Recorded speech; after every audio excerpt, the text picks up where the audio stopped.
মন্তব্য এই মুহূর্তে করব না। যা কথা বলার সেলিম সাহেবের সঙ্গে বলেছি।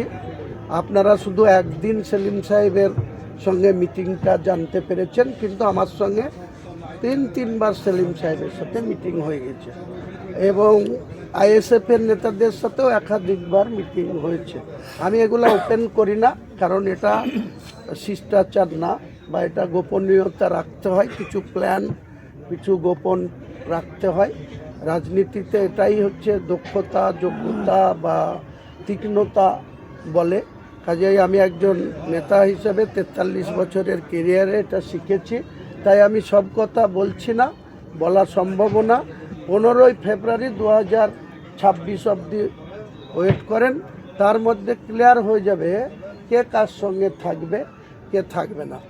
আমি অনুরোধ করেছি, যারা মমতা ব্যানার্জিকে উৎখাত করতে চায়, সিপিএমের যদি সেটাই আসল উদ্দেশ্য হয়, তাহলে নিশ্চয়ই আমার সঙ্গে হাত মিলাবে, আমিও তাদের সাথে হাত মিলাবো। যদি আইএসএফের সেটা উদ্দেশ্য হয়, যদি অন্য কংগ্রেসেরও যদি সেটা উদ্দেশ্য হয়, কারণ কংগ্রেস পারবে না। কংগ্রেস দিল্লিতে অভিষেক বন্দ্যোপাধ্যায় রাহুল গান্ধীর বাড়িতে গিয়ে সকালবেলায় ব্রেকফাস্ট করে স্পেশাল চার্টার বিমান নিয়ে গিয়ে। কাজেই তাদের কোথায় বাঁধা আছে।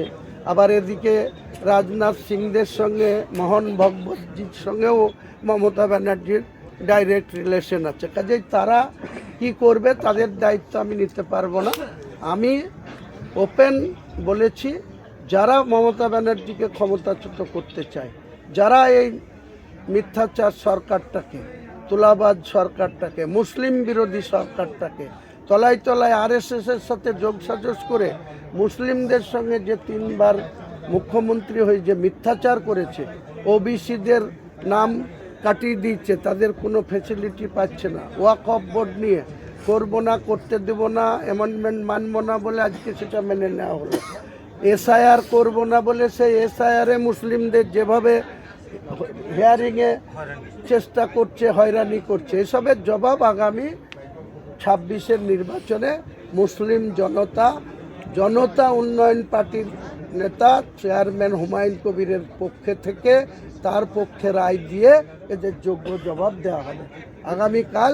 সেটার মূল ঘোষণা আমাদের লক্ষ্য কি, আমাদের কি সংগ্রাম, আমাদের আগামী দিনে স্বচ্ছ ভাবমূর্তির একটা সরকার বাংলাতে উপহার দেওয়ার জন্যই আমরা কালকে এই সভার আয়োজন করি। বলছি, কালকে মিমের প্রতিনিধি ছাড়া